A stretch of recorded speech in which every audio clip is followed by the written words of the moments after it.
نہ اللہ پر ایمان کی فکر ہے، نہ آخرت پر ایمان کی فکر ہے. ہاں یہ ضرور بحثیں ہو رہی ہیں کہ صاحب پہلے بیت المقدس کی طرف رخصت بیت اللہ کی طرف کیسے ہو گیا. تو معلوم ہوا کہ جو دین کی بنیادی باتیں ہیں ان کا اتنا ہی اہتمام ہونا چاہیے کہ جو جس کی وہ مستحق ہیں. احکام اور مسائل میں بحث ہونی چاہیے، مگر یہ نہیں کہ عقیدے کی فکر نہیں، احکام کے مسائل میں لگے ہوئے ہیں. عقیدے کو زیادہ اس کا اہتمام ہونا چاہیے. اس لیے فرمایا کہ بھلائی اس میں نہیں ہے کہ تمہارا منہ جو ہے وہ مشرق کی طرف ہو یا مغرب کی طرف. وَلَكِنَّ الْبِرَّ مَنْ آمَنَ بِاللَّهِ، لیکن بھلائی اس آدمی کے لیے ہے کہ جو ایمان لائے اللہ پر اور آخرت کے دن پر اور فرشتوں پر اور کتاب پر اور پیغمبروں پر. وَآتَ الْمَالَ عَلَى حُبِّهِ ذَوِي الْقُرْبَى، اور اسی طرح سے بھلائی اس آدمی کے لیے بھی ہے کہ جس نے مال خرچ کیا، تو آتا کا مطلب دینا، اور جس نے مال خرچ کیا اس کی محبت کے باوجود رشتہ داروں پر اور یتیموں پر مسکینوں پر. کس کی محبت سمجھ میں آیا؟ کس کی؟ دونوں باتیں. بعض نے کہا کہ مال کی محبت کے باوجود، کیونکہ یہ جو حب ہی جو ہے یہ ضمیر ہے جس کو انگلش میں پروناؤن کہتے ہیں. تو پروناؤن جو ہے وہ ریپرزینٹ کرتا ہے ناؤن کو، اسم کو، یہی ضمیر کے معنی ہے. تو یہ عربی کا قاعدہ یہ ہے کہ جو ناؤن سب سے قریب ہے تو اسی کی طرف وہ ضمیر لوٹے گی، پروناؤن اسی کو ریپرزینٹ کرے گا. تو چونکہ المال کا لفظ یہاں آیا ہے وہ قریب ہے، لہذا ادھر ہی کو ضمیر جائے گی. یہ تو ان کا کہنا ہے. مطلب کیا ہوا؟ یہ نہیں ہے کہ مال کا پتہ ہی نہیں، دیوانے ہیں، پاگل ہیں، بچے ہیں، ان کو کچھ پتہ ہی نہیں مال کیا چیز ہے خرچ کر رہے ہیں. نہیں، مال کا ضروری ہونا معلوم، مال کی محبت ان کے دلوں کے اندر ہے، اور وہ جو مال ہے وہ قیمتی ہے، پسندیدہ ہے، خوبصورت ہے، سب کچھ ہے، مگر اس کے باوجود اس مال کو خرچ کرتے ہیں. سمجھ آیا؟ تو ایک تو بات ہوئی. حبی ہی کی ضمیر جو ہے وہ اللہ کی طرف بھی لوٹائی گئی. تو اللہ کا اگرچہ یہاں نہیں لفظ لایا ہے، وہ اوپر آ رہا ہے من آمن باللہ، تو اس واسطے وہ مرجع جو ہوگا جس طرف کو لوٹے گی وہ دور ہو گیا. مگر یہ کہ مال کی محبت کے باوجود اگر خرچ کرے تو کیوں کر رہے ہیں؟ بات تو وہی نکلے گی کہ اللہ کے واسطے کر رہے ہیں. اس واسطے ان حضرات نے کہا کہ حبی کے معنی یہ ہیں اللہ کی محبت پر، محبت کی وجہ سے اس مال کو خرچ کر رہے ہیں. ذوی القربہ. اب ترتیب قائم کی، قرآن شریف کی ترتیب میں سے بھی تو مسئلے نکلتے ہیں. پہلے لائیں رشتہ داروں کو. یہ نہیں ہے کہ دنیا کے اور غریبوں کو تلاش کرتے پھر رہے ہیں اور اپنا رشتہ دار جو ہے وہ بھوکے مر رہا ہے. لہذا رشتہ داروں کو جو ہے ان کو مقدم کیا جانا چاہیے اپنے مال میں. اس سے دو فائدے ہیں. ایک تو یہ کہ اس کی ضرورت پوری ہوگی، ضرورت مند وہ بھی ہے، ضرورت مند غیر رشتہ دار بھی ہے، تو ضرورت مندی میں تو شریک ہے، اس کی ضرورت پوری ہوگی. دوسرا فائدہ کیا ہوگا؟ دوسرا فائدہ یہ ہوگا کہ رشتہ داروں کی رشتہ داری کی وجہ سے جو اتحاد اور اتفاق ہونی چاہیے اور جو محبت ہونا چاہیے وہ قائم ہوگی. آپ مالدار ہیں، بیچارہ وہ بھوکے مر رہا ہے، اس کو آپ سے ہمدردی ہوگی کیسے؟ وہ تو جلے گا، اس کو تو حسد پیدا ہوگا. اگر آپ اس کو لے جا کر کھلائیں، اس کو پلائیں، اس کو پہنائیں تو اس کو حسد نہیں ہوگا بلکہ آپ سے محبت ہوگی. وہ تو دعائیں دے گا، اے اللہ ایسے مہربانوں کا مال اور بڑھا دے جو میری بھی رعایت کرتے ہیں. تو صلہ رحمی ہے یہ، اور صلہ رحمی جو ہے وہ شریعت میں مطلوب ہے، اس کی بڑی اہمیت ہے. اسی لیے فرمایا کہ جس نے من وصل وصل اللہ له اور من قطع قطع اللہ. جس نے رشتوں کو جوڑا اللہ اس کو جوڑیں گے، اور جس نے رشتوں کو کاٹا اللہ اس کو کاٹیں گے. اسی طرح سے ایک اور جگہ فرمایا نبی کریم صلی اللہ علیہ وسلم نے، وقت ہو گیا؟ اچھا، اسی لیے نبی کریم صلی اللہ علیہ وسلم نے فرمایا کہ افشوا السلام واطعموا الطعام وصلوا بالارحام وصلوا والناس نیام تدخلوا الجنۃ بسلام. فرمایا سلام پھیلاؤ. پھیلانے کا مطلب کیا ہوتا ہے؟ چار بیٹھے ہوئے بس آپ کو کروں ان کو نہ کروں، سمجھ میں آیا؟ یہ کہ یوں دیکھوں کہ بھئی میرے سے بڑا ہے کہ چھوٹا ہے، یہ یوں دیکھوں میرے تعلق کا ہے کہ بے تعلق کا ہے. اس کو افشا نہیں کہیں گے. افشا پھیلانے کے معنی کیا ہوتے ہیں؟ اس طرح سے کہ اس میں کوئی بچے نہیں جو بھی سامنے. سلام پھیلاؤ، اور فرمایا کھانا کھلاؤ. واطعموا الطعام، لوگوں کو کھانا کھلائیں گے تو محبت بڑھے گی، سلام کریں گے تو محبت بڑھے گی. یہ سارے کمیونٹی کے اندر محبت بڑھانے کی صورتیں ہیں. تو فرمایا افشوا السلام، سلام پھیلاؤ، واطعموا الطعام، کھانا کھلاؤ، اور فرمایا وصلوا بالارحام، رشتوں ناتوں کو جوڑو، یہ مطلب ان کی رعایتیں کرو، ان کے حقوق ادا کرنے کی کوشش کرو. اور فرمایا وصلوا والناس نیام، کاش اللہ میاں ہم کو توفیق دے اس کی. فرمایا اور نماز پڑھو جس وقت کے لوگ سو رہے ہوں، مطلب یہ جو سونے کا وقت اس وقت نماز پڑھو. تدخلوا الجنۃ بسلام، تم جنت میں سلامتی کے ساتھ داخل ہو جاؤ گے. تو یہ 4 کام بڑے پسندیدہ ہیں شریعت کو اور اللہ کو. اس واسطے یہاں مال کے خرچ کرنے کی بات آئی. انشاءاللہ باقی آئندہ. سورہ البقرہ آیت نمبر 177. اعوذ باللہ. میں نے بتلایا تھا کہ یہاں سے اس آیت سے اور آخر سورہ تک زیادہ خطاب مسلمانوں کو ہے، کہیں کہیں غیر مسلموں کو بھی ہے، جبکہ اس سے پہلے کا جو حصہ سورہ بقرہ سے لے کر یہاں تک ہے اس میں زیادہ خطاب غیروں کو ہے اور کہیں کہیں مسلمانوں کو بھی ہے. جب مسلمانوں کو خطاب زیادہ ہے تو یہاں سے احکام شروع ہوتے ہیں، جو اصل شریعت وہی ہے. پھر جس طرح سے سورہ بقرہ کے شروع میں صرف عقائد کو لیا تھا اور مجملاً عقیدے لے لیے گئے تھے، یہاں کیا کیا گیا کہ جو احکام آ رہے ہیں ان احکام کا اجمال لیا گیا، جس کو یوں کہیے کہ شریعت کا خلاصہ. تو پورا خلاصہ اس ایک آیت کے اندر ہے. اس واسطے اس آیت کو جوامع الکلم میں مانا جاتا ہے. جوامع الکلم کے معنی یہ ہیں کہ بہت مختصر الفاظ میں وہ بات کہی جائے کہ اگر اس کو آپ پھیلائیں، اس کو ایکسپلین کریں، اس کی شرح کریں تو وہ کتاب بن جائے.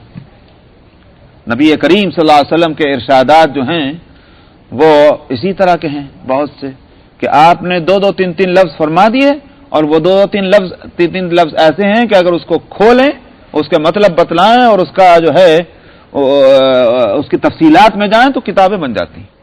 اسی واسطے آپ نے فرمایا تھا تو اوتیت جوامع الکلم، کہ مجھ کو جو ہے یہ ایک بطور معجزے کے اللہ سبحانہ و تعالیٰ کی طرف سے جوامع الکلم دیے گئے ہیں. یعنی آپ بات مختصر فرمائیں اور وہ اپنے مندرجات کے لحاظ سے وہ لمبی چوڑی بات ہو. یہ آیت بھی دراصل جوامع الکلم میں ہے کہ جو تمام احکام اور جس کو پوری شریعت کہتے ہیں اس کو خلاصہ ایک ہی آیت کے اندر سمیٹ دیا. شریعت کو اگر دیکھیں تو اس میں ہم کو جو چیزیں ملتی ہیں، جس کو یوں کہیے اگر آپ چیپٹر بنانا چاہیں شریعت میں تو چند باتیں نکلیں گی، 4 یا 5. پہلا چیپٹر تو آپ لگائیں گے عقیدے کا. بلیوز جو ہے وہ تو بنیاد ہے، اگر عقیدہ نہیں تو کوئی عمل نہیں. اسی واسطے سورہ بقرہ کے شروع میں بھی عقیدے کے مسئلہ آیا ہے، اگرچہ وہاں میں نے کہا وہ غیر مسلموں کو زیادہ خطاب ہے، آپ ان کو بھی دعوت عقیدے کی دیں گے. آپ کسی غیر مسلم کے پاس جائیں گے تو اس کو یا کہیں بھائی مسلمان ہو جائے تو اس سے یوں تھوڑی کہیں گے نماز پڑھ لے، پہلے کہیں گے کلمہ پڑھ لے. عقیدہ درست ہوگا تب اس کے بعد عمل ہوگا. تو وہاں بھی عقیدے کی بات ہے، اور یہاں بھی جو ہے جب شریعت کا خلاصہ لا رہے ہیں تو عقیدہ پہلے. تو پہلا چیپٹر تو آپ شریعت کے لیے بناتے ہیں عقیدے کا پہلا باب. دوسرا باب آتا ہے عقیدے کے بعد عبادات کا. عبادت اللہ کا حق ہے، جس طرح سے عقیدہ اللہ کا حق ہے، عبادت بھی اللہ کا حق ہے، اور سارے حقوق میں اللہ کا حق سب سے بڑا ہے. اس واسطے عقیدے کے بعد عبادت کا باب آتا ہے. عبادت میں بھی 2 قسمیں ہیں، عبادت مالی ہو اور یا عبادت بدنی ہو. پیسہ دمڑی کچھ نہیں خرچ ہو رہی، اس میں خالی بدن کا استعمال ہے، اس کو عبادت بدنی کہیں گے. اور ایک عبادت وہ ہے کہ جو مالی ہو، کہ جس میں مال خرچ کرنا پڑتا ہے. 2 قسمیں ہیں. تو چونکہ 2 بالکل الگ قسمیں ہیں ان کو دونوں کو یہاں لے لیا گیا ہے. تو عبادات کا چیپٹر باب ہے. تیسرا ہے معاملات کا باب، جس کو آپ کہتے ہیں ڈیل کرنا ایک دوسرے سے. اس میں بزنس ہو کہ بیوپار ہو کہ رینٹ پر کوئی چیز لینی دینی ہو، اجارہ ہو، وغیرہ وغیرہ وغیرہ، ساری چیزیں معاملات کے اندر آ جاتی. یہ ایک یوں کہیے کہ تیسرا باب ہے. چوتھا باب آتا ہے اخلاق کا، تو مورالٹی کہہ لیجئے، کیریکٹر کہیے، اخلاق. تو یہ چوتھا باب ہے. شریعت جو ہے وہ انہی 4 باب پر مشتمل ہے: عقیدہ، عبادت، عمل کے اندر. اب اگر خلاصہ کرنا چاہیں، عقیدہ اور عمل، اور پھر عمل کی تفصیل میں جائیں تو بھائی عبادتیں ہیں، معاملات ہیں اور اخلاق. یہ ہے شریعت. اس کے اندر ان 4 باب کو لے لیا گیا ہے اس ایک آیت کے اندر. ہے نہیں کمال یہ؟ اور یہ بھی نہیں کہ کوئی بات جو ہے ایسی ہو کہ سمجھ میں نہیں آ رہی ہے. یہ کمال قرآن شریف کا ہے کہ ایک آیت کے اندر پورے لمبی چوڑی کتاب کو سمیٹے اور وہ آیت بھی ایسی اپنی جگہ رہے کہ سمجھ میں آ جائے. یہ کمال ہے قرآن شریف کا. ورنہ آپ کوئی بھی ہیڈنگ لگائیں گے تو ہیڈنگ سے کیا بات سمجھ میں نہیں آتی، بات کیا کہی جا رہی ہے، جب تک آپ نیچے 2-4 سطریں نہ پڑھ لیں. تو ایک طرح کی ہیڈنگ اگر اس کو مان لیں شریعت کے لیے تو ہیڈنگ بھی ایسی ہے کہ وہ بھی اپنی جگہ سمجھ میں آنے والی ہے. یہ ہے، اس لیے اس کو کہا گیا جوامع الکلم. تو فرمایا کہ بھلائی کی بات یہی نہیں ہے کہ تم اپنا رخ مشرق کی طرف کرو یا مغرب کی طرف. میں نے بتایا تھا جب قبلے کی تبدیلی کا حکم آیا تو خوب غوغارائی ہوئی اور یہودیوں نے بڑا ہنگامہ کھڑا کیا تھا مدینے کے اندر کہ بھئی یہ کون سا مذہب ہے کہ کل تو ان کا قبلہ اور تھا اور آج اور ہو گیا.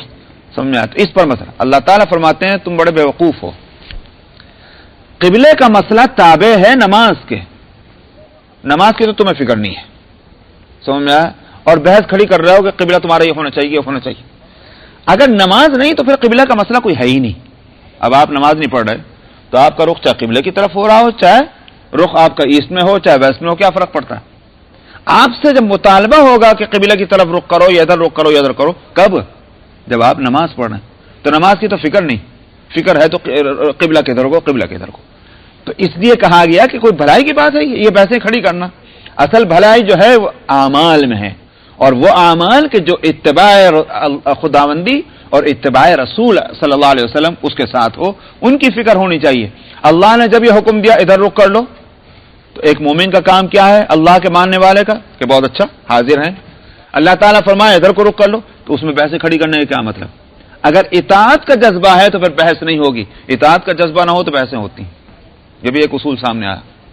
سمجھ میں آیا؟ لوگ اس کو عقل مندی سمجھتے ہیں. خوب سوال کرو، خوب بحثیں کرو، سمجھ میں آیا تو سمجھتے ہیں ہم بڑے عقل مند ہیں تبھی تو بحث کر رہے ہیں. کوئی بیوقوف ہیں کہ جو کہتے ہیں مان لیں؟ تو ہم جو بحث کر رہے ہیں اس لیے کر رہے ہیں کہ ہم عقل مند ہیں. تو مومن جو ہے اس کو تو عمل کرنا ہے، اور مومن وہ ہے کہ جو اللہ اس کے رسول فرما دیں تو اس پر عمل کرنا ہے. تو پھر بحث کیا رہے گی؟ ہاں یہ بات کہ صاحب یہ اللہ نے فرمایا بھی کہ نہیں فرمایا، یہ اللہ کے رسول نے فرمایا بھی کہ نہیں فرمایا، وہ مسئلہ الگ ہے، اس کی تحقیق کر لی جائے. لیکن اگر یہ بات ثابت ہو جائے کہ اللہ نے فرما دیا، اللہ کے رسول نے فرما دیا، ہاں ہے تو مگر ذرا سمجھا دیجئے کیوں. پر کیوں کا ہمارے پاس کیا جواب؟ اس کو تو کوئی نہیں بتائے گا. وہاں جو ہے یہ کیوں کا سوال تھا کہ قبلہ پہلے ادھر کو تھا تو ادھر کو کیوں؟ ارے بھائی اللہ فرما رہے اب کیوں کا کیا مسئلہ ہے؟ اس کو کہا گیا لیس البر، بھلائی اسی میں نہیں ہے کہ تم اپنا رخ مشرق کی طرف کرو مغرب کی طرف، بلکہ بھلائی جو ہے وہ اس شخص کے لیے ہے کہ جو اللہ پر ایمان لائے اور آخرت پر ایمان لائے اور فرشتوں پر ایمان لائے اور کتاب پر ایمان لائے اور پیغمبروں پر ایمان لائے. یہ ہے بھلائی کی بات. اب آپ دیکھ لیں کہ عقیدہ سارا آگے نہیں آیا. عقیدہ میں توحید کا مسئلہ ہے، رسالت کا مسئلہ ہے، آسمانی کتابوں پر ایمان کا مسئلہ ہے اور فرشتوں کو ماننے کا مسئلہ ہے. یہ عقیدہ ہے. تو ان عقائد آپ اس میں سوال آپ کے دماغ میں نہیں آنا چاہیے کہ وہاں تو پھر ایک تقدیر کا مسئلہ بھی ہے تو وہ تو یہاں ذکر نہیں کیا گیا. تو میں اس لیے کہہ رہا ہوں کہ آپ کو شبہ نہیں ہونا چاہیے، کیونکہ ایمان مفصل کیا ہے؟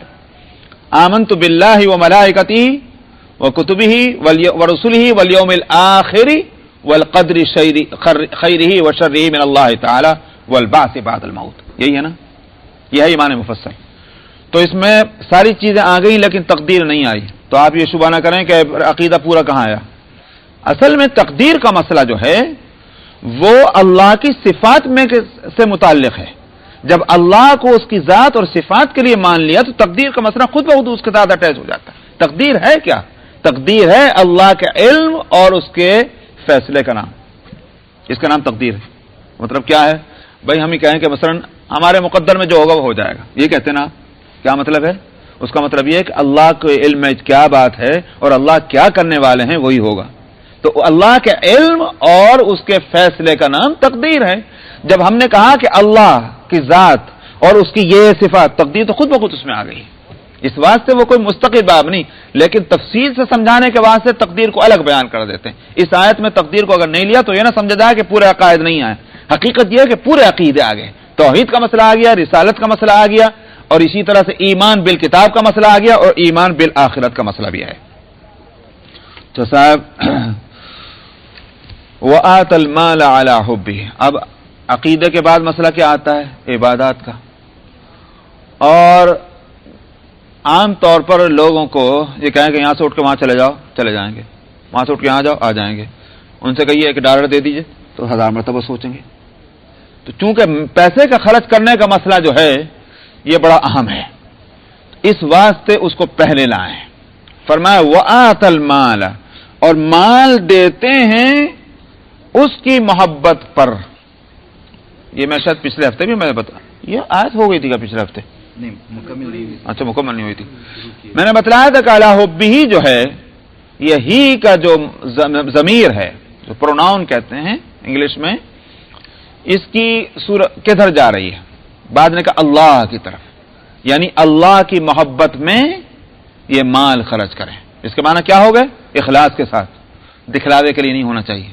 سمجھ آئے گا؟ ہم بہت سخی ہیں، ہم بڑے داتا ہیں، بلکہ خالصتاً اللہ کی محبت میں وہ مال خرچ کیا جائے. اور حبہ ہی کا تعلق مال سے بھی ہو سکتا ہے. وآت المال، کہ مال کی محبت کے باوجود مال خرچ کر رہے ہیں. اس کا مطلب کیا ہوگا؟ اس کا نتیجہ کیا نکلے گا؟ مال کی محبت تو سب کو دی ہے اللہ نے. محبت نہ ہوتی تو کہیں کو پاپڑ بیلتے اس کے واسطے.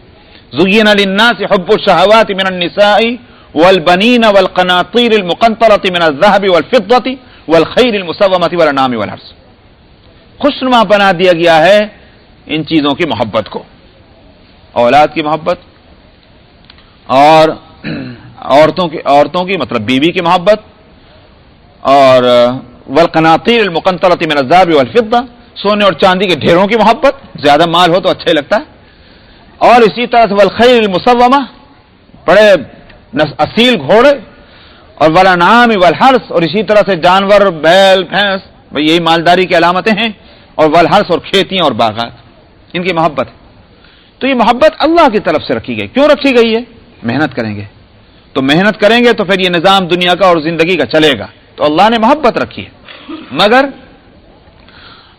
اس محبت کو جو ہے اس پر کوئی لگام نہ ہو، انلمیٹڈ ہو، اس کا کوئی لیول متعین نہ کیا جائے. اگر ایسا ہوگا تو غلط ہو جائے گا. اور میں اس کو پہلے ایک مثال میں دے چکا ہوں سمجھنے کے واسطے، کہ محبت کو آپ محبت ہوتے ہوئے بھی اس کی کیٹیگری بنائیں گے اور درجہ بندی کریں گے. یہ نہیں ہوگا کہ مکس اپ کر دیں. مثلا اولاد کی محبت ہے، بیوی کی محبت ہے، بیوی کو شوہر کی محبت ہے، ماں باپ کی محبت ہے. یہ محبتیں ہیں کہ نہیں؟ لیکن اس میں یہ تو نہیں ہوگا کہ جو بیوی سے محبت ہے وہی اولاد سے محبت، جو اولاد سے محبت ہے وہی ماں باپ سے محبت ہے. یہ تو نہیں ہوگا. ظاہر ہے کہ اس میں کوئی درجہ بندی ہوگی. سمجھ آیا؟ کچھ محبتوں کا تقاضا یہ ہوگا کہ اولاد کی بات کو آپ چھوڑ دیں گے، بیوی کی بات کو مانیں گے. اور کہیں محبت کا یہ تقاضا ہوگا کہ آپ بیوی کی بات کو چھوڑیں گے، اولاد کی بات کو لیں گے. اور محبت کا یہ تقاضا ہوگا کہ آپ بیوی اور بچوں کی سب کی بات چھوڑ دیں گے اگر محبت صحیح اور صحیح لیول پر ہے، ماں باپ کی بات کو آپ مانیں گے. جب مکس اپ کر دیتے ہیں تو مسئلہ ٹیڑھا ہو جاتا ہے. سمجھ میں آیا؟ تو اب اسی بات سے لوگ سوال کرتے ہیں کیا جی ماں باپ کی بات کو ہر صورت میں ماننا پڑے گا، چاہے بیگم صاحبہ ناراضی ہو جائیں، چاہے شوہر ناراضی ہو جائیں، چاہے اولاد کے ماتھے پہ بلی آ جائے، جب بھی ماں باپ کی بات مانیں گے؟ سمجھ میں اس لیے نہیں آتا کہ وہ اس کو جو ہے مکس اپ کیا ہوا ہے. اگر اس کا لیول صحیح رکھ دیا جائے ہر چیز کا تو پھر مسئلہ سمجھ میں آ جاتا ہے. تو یہی صورت یہاں بھی ہے کہ دنیا کی ان ساری چیزوں کی محبت دل میں ہے اور اللہ کی محبت بھی ہے. اس لیے کہ اللہ سے ہمارا رشتہ کیا ہے؟ ہم مخلوق ہیں، وہ خالق ہیں. ہم مرزوق ہیں، وہ رازق ہیں. ہم مربوب ہیں، وہ رب ہیں. تو یہ سارے رشتے کیا اس کا نتیجہ کیا ہے؟ محبت ہوگی. اور یہ محبت جس طرح ماں باپ کی محبت طبعی ہے، نیچرل ہے، فطری ہے، یہ کسی کی بنانے سے نہیں بنتی کہ اس کے واسطے آپ کو جائیے ذرا اسکول میں جا کر کے پڑھ کے آئیے اس کے ماں باپ سے محبت پیدا کیجیے، یہ نہیں ہوگا، یہ نیچرل ہے. ٹھیک اسی طرح سے اللہ کی جو خالق ہیں، جو رب ہیں، جو رازق ہیں، ان کی محبت ہر پیدا ہونے والے انسان کے دل میں نیچرل ہے. سمجھ میں آیا؟ اب فرق کیا ہو جاتا ہے؟ فرق یہ ہو جاتا ہے جہالت اور علم کا. جب ناواقفیت ہے تو اس اللہ کو سمجھنے میں، پہچاننے میں، اس کے تعین کرنے میں، اس کا نام متعین کرنے میں ان میں گھپلا ہو جاتا. سمجھ میں آیا؟ کوئی تو مثال کے طور پر یہ سمجھ رہا ہے کہ اللہ تو ایک ہے، مگر اللہ نے کبھی اس میں حلول کر لیا، کبھی اس کے اندر آ گیا، کبھی اس کے اندر آ گیا، یہ اللہ کے سارے مظاہر ہیں. سمجھ میں آیا؟ تو یہ ساری جہالتیں ہیں، ناواقفیتیں ہیں کہ اپنی عقل کو بنیاد بنا کر اللہ کے تعلق سے یہ چیزیں متعین کی گئیں. لیکن اگر علم صحیح ہو تو پھر اللہ کی ذات وحدانیت میں بھی کوئی شبہ نہیں، اللہ کی صفات میں بھی کوئی شبہ نہیں رہتا.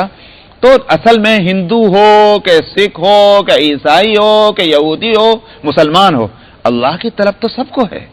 وہ بات الگ ہے کہ آپ اللہ کہہ رہے ہیں، وہ بھگوان کہہ، پرماتما کہہ رہا ہے، وہ گاڈ کہہ رہا ہے، کچھ بھی کہی، یا انہوں نے کچھ اور صفتیں متعین کر رکھی ہیں. آپ نے جو ہے صحیح تمام صفات اللہ کی جو ہیں آپ کے علم میں آئی ہیں، جو صدقہ ہے نبی کریم صلی اللہ علیہ وسلم اور دوسرے انبیاء علیہ الصلوۃ کی تعلیمات کا. تو اللہ کی محبت ہے فطری، مگر مکس اپ جب کر دیں کہ اشیاء کی محبت جو ہے وہ اللہ کی محبت کے برابر ہو جائے تو یہاں سے گڑبڑ ہوتی ہے. ہونا یہ چاہیے کہ اللہ کی محبت ساری محبتوں پر غالب ہو.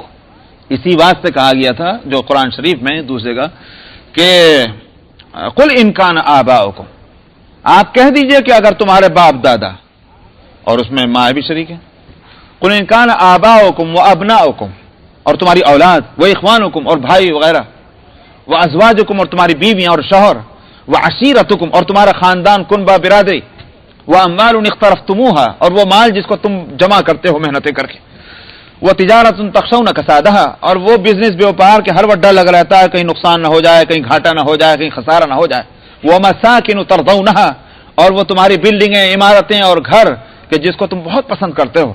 اگر ان ساری چیزوں کی محبت زیادہ ہے، احب الیکم زیادہ ہے اللہ سے اور اس کے رسول سے اور اس کے راستے میں جہاد کرنے سے، تو پھر تم عذاب کا انتظار کرو. فتربصوا حتی یاتی اللہ بامرہ. تو یوں نہیں کہا کہ محبت مت کرو، یوں کہا گیا کہ اللہ کی محبت سے زیادہ محبت نہیں ہونی چاہیے، تو مکس اپ مت کرو. تو یہاں بھی یہ ہے کہ مال کی محبت تو ہے، مگر مال کی محبت پر اللہ کی محبت کو غالب کر کے اب مال خرچ کر رہا ہے. سمجھ میں آیا؟ اولاد کی محبت زیادہ ہوتی ہے مال کی محبت سے. اس واسطے جب اولاد کی ضرورت پڑتی تو آپ اس مال جس کی محبت تھی اور جس کے لیے آپ نہ سردی دیکھ رہے تھے نہ گرمی دیکھ رہے تھے، جہاں پہ بھاگے جا رہے تھے کہ نہیں جا رہے تھے؟ سنو پڑ رہی ہے، بڑی مصیبت ہے، دل نہیں چاہ رہا ہے، مگر جا رہے ہیں. کیوں جا رہے ہیں؟ پیسہ کمانے کے لیے. اس لیے کہ اولاد کی اور بیوی کی ضرورتیں آپ کے سامنے ہیں اور وہ محبوب ہیں، اس لیے آپ مال کماتے ہیں. تو مال کی محبت ہے، لیکن اللہ کی محبت جب صحیح ہو تو مال کی محبت نیچے آ جائے گی، اللہ کی محبت اوپر آ جائے گی. تو وآت المال علی حبہ کے معنی یہ ہے کہ اللہ کی محبت، اس مال کی محبت کے ہوتے ہوئے بھی مال کو خرچ کرنے کے لیے تیار ہیں. اچھا صاحب، تیسرا ایک اور معنی بھی ہے، یعنی ہی کی ضمیر جو ہے اسی پہ میں گفتگو کر رہا ہوں کہ ہی کی ضمیر اللہ کی طرف لوٹے یا ہی کی ضمیر مال کی طرف لوٹے اور ہی کی ضمیر ایتا کی طرف لوٹے. کیا مطلب؟ مطلب یہ ہے کہ وہ جو دینا ہے مال کا، وہ دینا اچھا معلوم ہوتا ہے. ایک تو یہ ہے کہ صاحب دینا تو پڑا مگر دل میں خود ہو رہی، نہیں دیتے تو اچھا ہی تھا میاں. سمجھ میں آیا؟ دینا پڑ گیا، بڑی مصیبت ہو رہی ہے. نہیں، بلکہ دے کر طبیعت کو خوشی ہو رہی ہے. یہ وصف جو ہے یہ بڑا عجیب ہے. تو معلوم ہوا کہ مال دینا ہے، مگر جس طرح سے آپ ٹیکس دیتے ہیں تو ٹیکس دے رہے ہیں مگر مصیبت، بل چکا رہے ہیں مگر دل کو دکھ ہو رہا ہے. اس طرح نہیں، بلکہ یہ کہ وہ دینا جو ہے جس کو لیے کہا گیا اس دینے پر خوشی ہے. ہاں میں نے صحیح دیا. مثال کے طور پر جس کی دو صورتیں ہیں. ایک صورت تو یہ ہے کہ آپ سے ایک آدمی آ کر بھیک مانگے یا جو بھی کہیے، انہوں نے کہا صاحب مجھ کو $10 دے دیجیے. ایک دینا تو یہ ہے، آپ کے دل کی کیفیت دوسری ہوگی دیتے وقت میں. ایک یہ ہے کہ مثال کے طور پر میں $10 آپ کے پاس رکھوا دوں، میاں ذرا $10 رکھ لینا، میں آپ کو شام کو لے لوں گا، اور شام کو میں آپ سے $10 لوں اور آپ مجھے وہ $10 دیں. تو $10 آپ دے رہے ہیں مگر دل کی وہ کیفیت نہیں ہوگی کہ جو آپ $10 کسی کو صدقہ خیرات دیتے وقت ہے. سمجھ میں آیا؟ یہاں تو اگر صحیح بات تو یہ ہے کہ اس کا کہیں بھائی تیرا شکریہ، میں نے $10 کی حفاظت میرے لیے مشکل ہو جاتی، لے بھائی اپنی امانت واپس لے۔ تو دینے میں کیفیت دو مختلف ہے۔ اسی طرح سے اس مال کو خرچ کرنے کے اندر کیفیت جو ہے وہ کیا ہے؟ بوجھ نہیں محسوس ہو رہا بلکہ خوشی محسوس ہو رہی ہے۔ تو یہ بات ہونی چاہیے۔ تو یہ تینوں معنی نکل رہے ہیں۔ اسی واسطے حضرت ابن عباس رضی اللہ عنہما کے ایک شاگرد کا غالب مجاہد ہے، یہ مقاتل، ان کا کہنا یہ ہے یہ تینوں ہی معنی یہاں ہیں، تو ہی کی ضمیر تینوں طرف لوٹا دو اور تینوں معنی جو نکلیں گے وہ مطلوب ہیں یہاں، تو اس میں کوئی اختلاف نہیں ہے۔ فرمایا اور مال دیتے ہیں اس کی محبت کے باوجود یا محبت پر رشتہ داروں کو، یتیموں کو اور مسکینوں کو، مسافر کو اور مانگنے والوں کو، اور اسی طرح سے غلاموں کی گردن چھڑانے کو۔ یہاں رشتہ داروں کو پہلے لیا ہے، اور یہ ہماری بڑی دکھتی رگ ہے کہ صاحب ہم یہ سمجھتے ہیں کہ دور دور کے غریبوں کو تلاش کر کے لائیں گے کہ ان کو دیں گے، لیکن رشتہ داروں میں کچھ بھی کھلبلی مچ رہی ہو، کچھ بھی پریشانی ہو، لیکن ہمارا ہاتھ وہاں نہیں اٹھتا۔ اس لیے رشتہ داروں کو پہلے لایا گیا کہ رشتہ داروں کی دیکھ ریکھ زیادہ کرنی چاہیے، ایک تو ان کے ضرورت مندی کی وجہ سے اور دوسرے رشتہ دار ہونے کی وجہ سے۔ میں نے بتایا تھا کہ اس سے کیا ہوگا کہ آپس کے اندر خاندان میں اور کنبے میں حسد اور بغض نہیں پیدا ہوگا، بلکہ آپس میں ہمدردی اور محبت پیدا ہوگی۔ ورنہ تو کیا ہے، ایک تو ہے ملینر اور دوسرا بیچارہ جو ہے شام کو کھا لیا تو صبح کی غائب، اور صبح کو کھایا تو شام کو غائب، اور کبھی تو سالن سے روٹی مل گئی، کبھی بے سالن کی مل رہی ہے۔ جو اس طرح کی پریشانی کی زندگی گزار رہا ہے، وہ بتائیے کہ اس کا رشتہ دار جو ملینر ہے اس سے اس کو ہمدردی ہوگی؟ سمجھا ہے؟ اس کو تو وہ تو حسد ہوگا، اس کو جلن ہوگی، کہیں کو اس کے پاس یہ ہے۔ لیکن اگر وہ ملینر اس کی ضرورتوں میں کام آتا رہے، اس کی دیکھ ریکھ کرتا رہے، تو پھر یہ شخص جو ہے اس سے ہمدردی کرے گا۔ اور اسلام یہی چاہتا ہے، اور اللہ سبحانہ و تعالیٰ کی مرضی اور منشا یہی ہے کہ رشتہ داروں میں، خاندان میں، کنبے میں، برادری میں اگر سارے مسلمانوں کے لیے حکم ہے کہ انما المؤمنون اخوۃ فاصلحوا بین اخویکم، ساری مسلم کمیونٹی، ساری دنیا کے مسلمان جو ہیں وہ بھائی بھائی ہیں، لہذا ان کی خیر خواہی کرو، تو بل بتائیے کہ برادری اور خاندان جو ہے اس میں خیر خواہی نہ کرنے کی کو کیسے گوارا کر لیا جائے گا؟ اس لیے رشتہ داروں کا مسئلہ پہلے لائیں۔ اس کے بعد فرمایا کہ یتیموں کو اور مسکینوں کو اور مسافروں کو۔ اچھا صاحب، اگر غور کیا جائے تو مال دینا جو ہے اور مال کے دینے کا جو حکم ہے اس کا ایک ہی سبب ہے، اور سبب ہے کسی ضرورت مند کی ضرورت مندی۔ اگر ضرورت مند نہیں ہے تو یوں نہیں کہا جائے گا ایک ملینر سے کہ تو دوسرے ملینر کو دے دو، یہ کون کہے گا؟ یہ حکم نہیں ہے۔ حکم جو دیا گیا ہے کہ دو مال، کیوں دو؟ اس لیے کہ ضرورت مندی ہے، جس کے لیے آپ ایک لفظ لا سکتے ہیں مسکنت۔ مسکنت جو ہے وہ ضرورت مندی ہے، پیسہ بالکل نہیں، یہ ہے مسکین۔ تو اگر یوں فرما دیتے کہ مال دے دو مسکین کو، بات پوری تھی۔ اس واسطے کہ حدیث میں بھی تو یہ فرمایا گیا، جب حضرت معاذ ابن جبل رضی اللہ عنہ کو گورنر بنا کر یمن بھیجا جا رہا تھا، تو نبی کریم صلی اللہ علیہ وسلم نے جو ہدایتیں دی تھی کہ تم کو یہ کرنا اور کچھ پوچھا بھی تھا کہ تم فیصلے کیسے کرو گے، وہاں یہ فرمایا تھا کہ اگر تم ان لوگوں کے سامنے کلمے کی بات رکھو، دعوت دو، اگر وہ اس کو قبول کر لیں تو پھر ان سے نماز کے لیے کہو، اگر وہ اس کو قبول کر لیں تو پھر ان سے کہو زکوٰۃ کے واسطے، اور اس کے بعد آپ نے فرمایا تؤخذ من اغنیائہم وترد الی فقرائہم، یہ مال جو ہے ان کے مالداروں سے لیا جائے گا، اور تردو کا کمال ہے نبی کریم صلی اللہ علیہ وسلم کا، واقعی تردو کا لفظ لائیں، ورنہ تو تا کا لفظ آتا، تو عطا کا لفظ آتا کہ ان کے مالداروں سے لیا جاتا اور ان کے غریبوں کو دے دیا جائے گا، لیکن لفظ یوں نہیں لائے۔ تردو کہتے ہیں رد یردو کا مطلب واپس کرنے کے، سمجھ میں آیا کہ مالداروں سے لیا جائے گا اور غریبوں کو لوٹا دیا جائے گا۔ اس لوٹانے کا لفظ جو آپ نے استعمال فرمایا ہے، میں بات تو دوسری کہنے چلا تھا مگر لفظ نے مجھے اٹکا دیا یہاں۔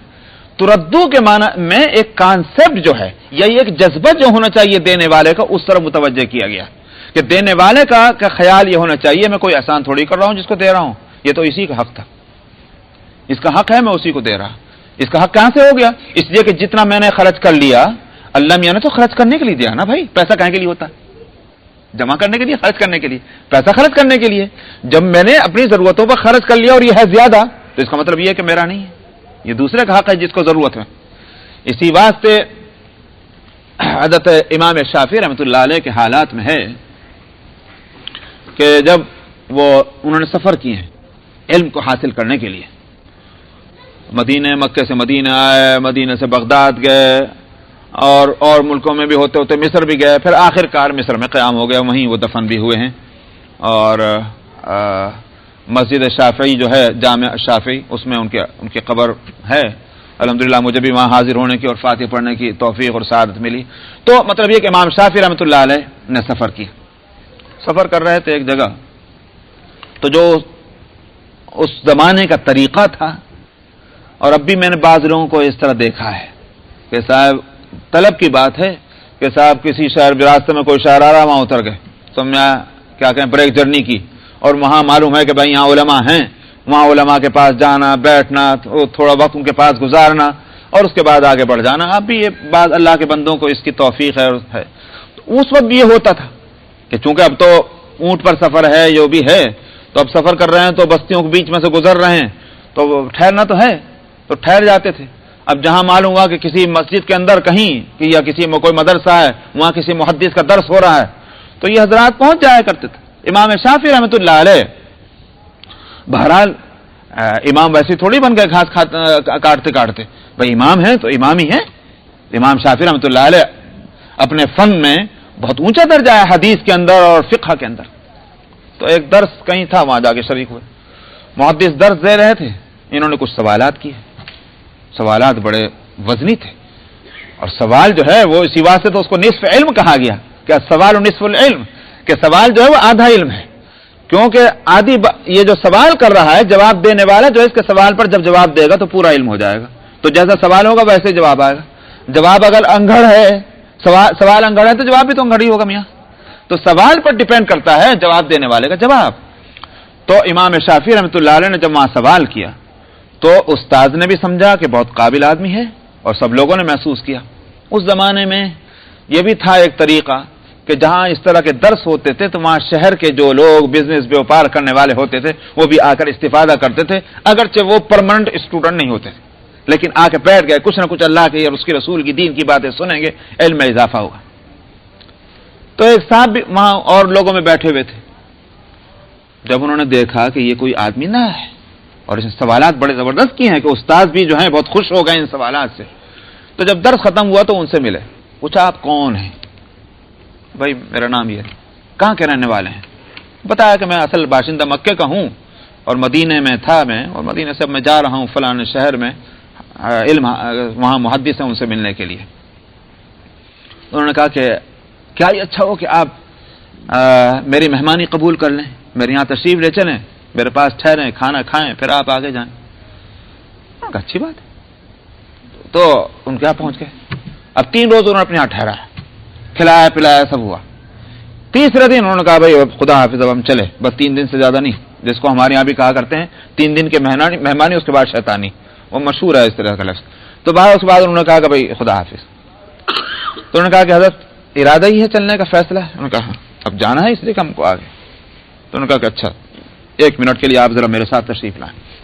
وہ ایک کمرے میں لے گیا. وہاں 2 مٹکے رکھے ہوئے تھے سادانہ. انہوں نے کہا کہ یہ آپ کے لیے. مٹکوں کو کیا کروں بھائی؟ کہ نہیں اس کو آپ دیکھ لیں. اب جو ڈھکن اٹھا کے دیکھا تو وہ اس زمانے کے جو کرنسی تھی وہ درہم دینار ان سے بھرے ہوئے تھے. تو انہوں نے کہا بھائی میں اس کو کیا کروں گا؟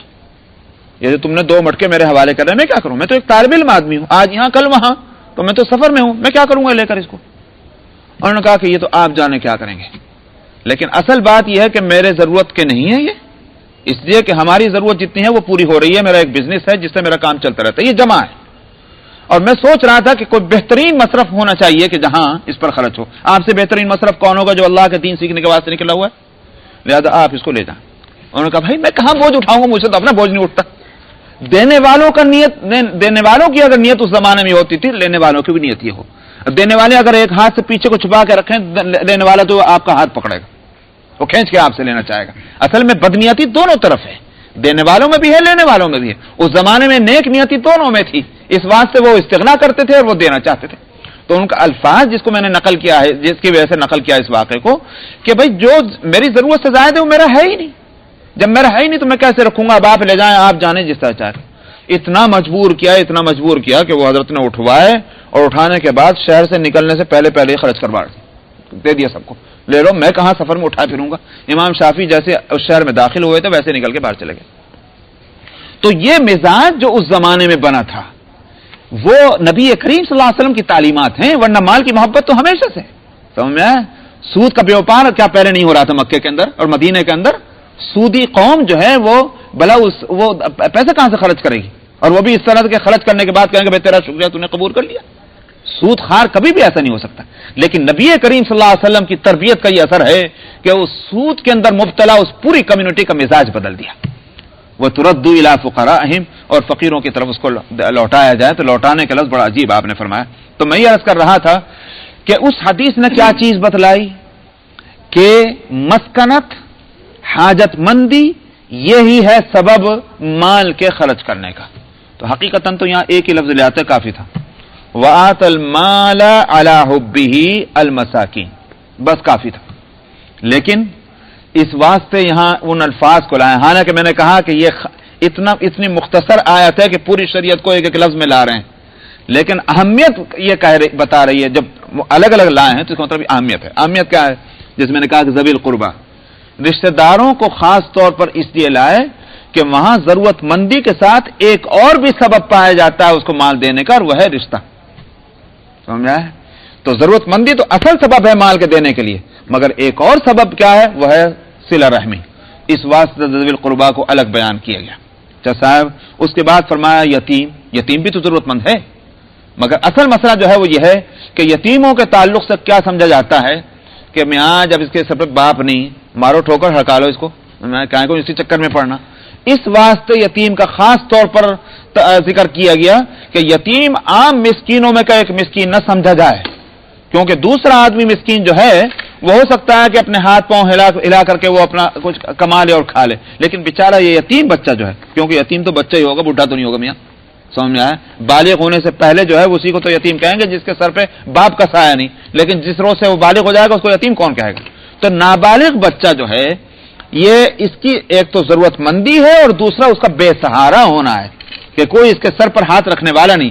اس واسطے یتیم کے لیے خاص طور پر کہا گیا. اسی واسطے نبی کریم صلی اللہ علیہ وسلم نے فرمایا کہ مجھے جبریل نے آ کر کے بار بار یتیم کے تعلق سے اتنی مرتبہ مجھے تاکید کی کہ مجھے تو یہ خیال ہونے لگا کہ کہیں یہ وراثت میں تو نہیں شریک کر دیں گے. یعنی جب بھی کوئی مرنے والا مرے تو اور لوگوں کے علاوہ یتیم کا بھی حصہ متعین ہو جائے. گویا اتنی تاکید کی جاتی تھی یتیم کے بارے میں.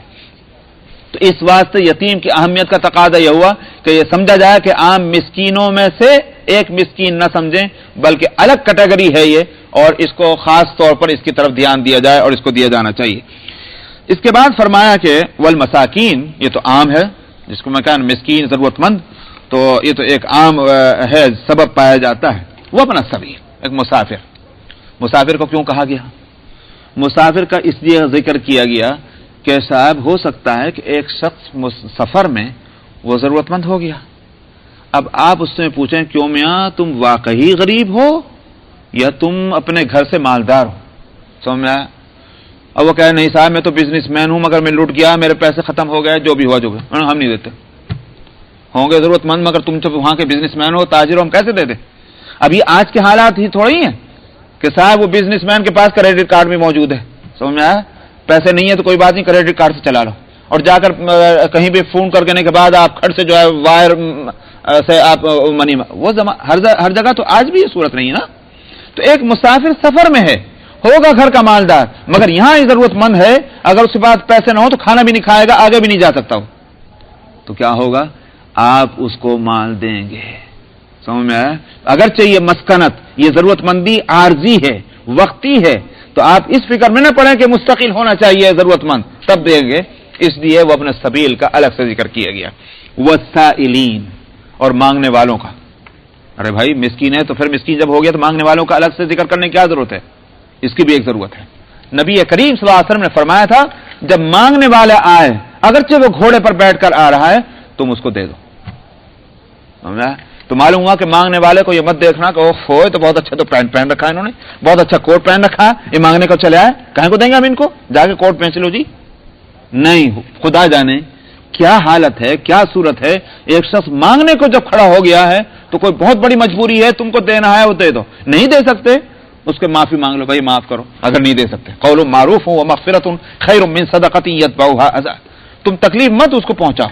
صاحب بیچارہ ہو سکتا ہے کہ کسی پریشانی میں ہو، بھلے ہی اس نے کوٹ اچھا پہنا ہوا ہے، لیکن اب تم نے اس کو کہا میاں آگے کوٹ پہنے اور دینے کے بعد سے کوئی باپ کا مان یہاں رکھا ہوا ہے، اس کا دل تو پہلے ہی دکھی تھا، آپ نے اس کے اوپر ایک اور چرکا مار دیا. اس واسطے اچھا لفظ کہہ کے رخصت کر دیجیے اگر نہیں دے سکتے. تو معلوم ہوا کہ ابن السبیل مسافر ہونا جو ہے وہاں بھی ضرورت مندی ہے، مگر یہ پرماننٹ اور نظر نہیں ہے، ٹیمپریری ضرورت مندی بھی ہو تب بھی تم کو دینا ہوگا. اس لیے ابن السبیل کا لفظ نہ ہے. والسائلین وفی رقاب، اور مانگنے والوں کے، یہ تو مسافر نہیں، مانگنے والوں کے لیے کہہ رہا ہوں. اس کے بعد فرمایا وفی رقاب، غلاموں کی گردن چھڑانے میں. گردن چھڑانے کے معنی یہ ہوتے تھے کہ غلام کے تعلق سے کبھی یہ کہہ دیتا تھا کوئی آقا اس کا مالک کہ اگر تم اتنا مال تم مجھے دے دو، جس کے لیے ٹائم دینا ضروری تھا کہ اتنا ٹائم تم کو دیا جاتا ہے، کماؤ، محنت کرو، مزدوری کرو، کہیں سے بھی لاؤ، لانے کے بعد اگر تم نے اس عرصے میں تم ہم کو اتنا مال دے دیا تم آزاد ہو. اس کو کہا جاتا تھا مکاتب. آج بھی فقہ کے کتابوں میں مکاتب کے سے متعلق مسائل موجود ہیں، حدیث کے اندر بھی ہیں. وہ ایسے غلام کو مکاتب کہتے تھے. اور ایک اور قسم ہے المدبر. مدبر اس غلام کو کہتے تھے کہ جس کے بارے میں اس کا آقا یہ کہہ دے کہ جس روز میں مر جاؤں گا اس روز آزاد، اس کو تو مدبر کہتے تھے. لیکن مکاتب اس کو کہتے تھے کہ جس کے لیے وہ آقا یہ کہے کہ اتنا پیسہ دے دو. اب جس روز بھی پیسہ دے دے گا اس کی گردن چھوٹ جائے گی. سمجھ میں آیا؟ وہ اگر آج مل جائے تو آج چھٹی، کل مل جائے تو کل چھٹی. اس کے لیے کہا گیا غلاموں کی گردن چھڑانے میں مدد دو، کیونکہ جتنی جلدی ان کے پاس پیسہ ہوگا اتنی جلدی ان کی غلامی ختم ہو جائے گی. تو معلوم ہوا کہ اللہ میاں کو غلاموں کا غلام رہنا پسند نہیں، غلاموں کا آزاد ہونا پسند ہے. خدا جانے کہاں سے اورنٹیلس نے یہ بات نکال کر مسلمانوں کی گردنیں جھکانے کی کوشش کرتے ہیں اور مسلمان جھکا دیتے ہیں. ایسا اسلام کے اندر غلامی، اسلام کے اندر غلاموں کے احکام بتلائے گئے، مسائل بتلائے گئے، حقوق بتلائے گئے. یہ حکم کہیں نہیں دیا گیا غلام بناؤ. یہ حکم تو ہے غلام آزاد کرو، مگر یہ حکم کہیں نہیں غلام بنا لو. ہاں غلام اگر ہیں تو ان کے حقوق کیا ہیں، ان کے مسائل کیا ہیں، وہ ضرور بتلائے گئے. باقی بعض لوگوں کو جو یہ شبہ ہو اللہ میاں نے یہ حکم کیوں نہیں دیا جائے، سب کو آزاد کر دو، تو میں نے اس کا جواب کئی مرتبہ دیا ہے کہ یہ اگر حکم دے دیا جاتا مسلمان تو عمل کر لیتے، مگر معاشرہ اور سوسائٹی پھر اتنے بگاڑ میں پڑ جاتی کہ اس کو سنبھالنا مشکل ہو جاتا. اس واسطے کہ وہ غلام کے بعد والے ہفتے میں انشاءاللہ ہوگا. 1:70 اور آیت نمبر 177.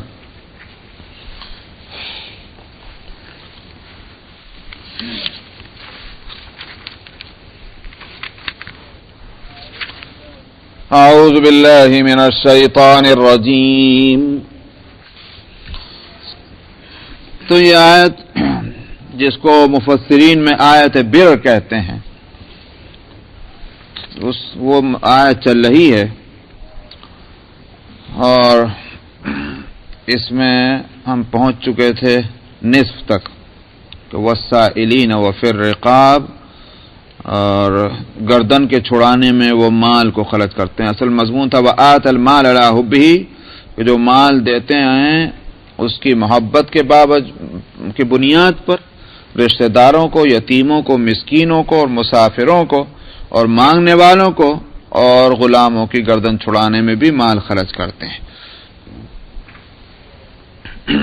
تو میں نے بتلا دیا ہوگا، یا تو ہے نہیں کہ غلاموں کے گردن چھڑانے میں جس غلام کو مکاتب کہا جایا کرتا تھا کہ اگر آقا یہ کہہ دے کہ اتنا مال اگر تم مجھے دے دو تو پھر تم آزاد ہو جاؤ گے، تو اب اگر اس کو جلدی سے اتنا مال مل جائے جلدی آزاد ہو جائے گا. اس لیے ایسے غلاموں کی مدد ہونی چاہیے. وَأَقَامَ الصَّلَاةَ وَآتَ الزَّكَاةَ، اور نمازیں قائم کرتے ہیں اور زکوٰۃ بھی دیتے ہیں.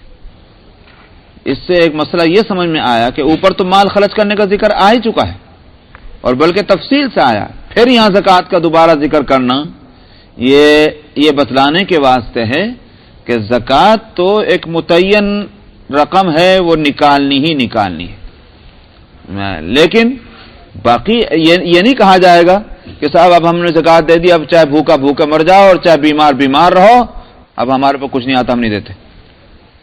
اس کی تفصیل بتلانے کا حاصل یہ ہے کہ یہ ضرورتیں اگر سامنے آئیں اور تمہارے پاس گنجائش موجود ہے تو اگر زکات بھی دے چکے ہو تب بھی تم کو یہ اخراجات کرنے ہوں گے. تو زکات جو ہے وہ تو یوں کہیے کہ ایک مالدار کے اوپر ایک فرض ہے بالکل مینیمم. اس میں سے ایک پیسہ بھی کم ہوا تو وہ گنہگار رہے گا، اس کے ذمہ رہے گا. لیکن اب یہ ایسا ہی ہوا جیسے فرض نماز پڑھ لے، تو فرض نماز پڑھنے کے بعد آپ کو یوں کہا کہ بس میں نے تو فرض پڑھ لیا. ارے بھائی سنت تو پڑھ لو میاں. نہیں بس فرض پڑھ لی. ظاہر ہے کہ جیسے فرض کے علاوہ سنتیں بھی پڑھنی ہیں، نوافل بھی ہوا کرتی ہیں، تو اسی طرح سے زکات دے دینے کے بعد بھی اس کی ضرورت اگر پیش آ جائے کہ مصارف جو سامنے ہیں تو پھر ان پر خرچ ہونا چاہیے. اسی لیے نبی کریم صلی اللہ علیہ وسلم کا یہ خود فرمانا ہے وَإِنَّ فِي الْمَالِ لَحَقٌّ سِوَى الزَّكَاةِ کہ مال میں زکات کے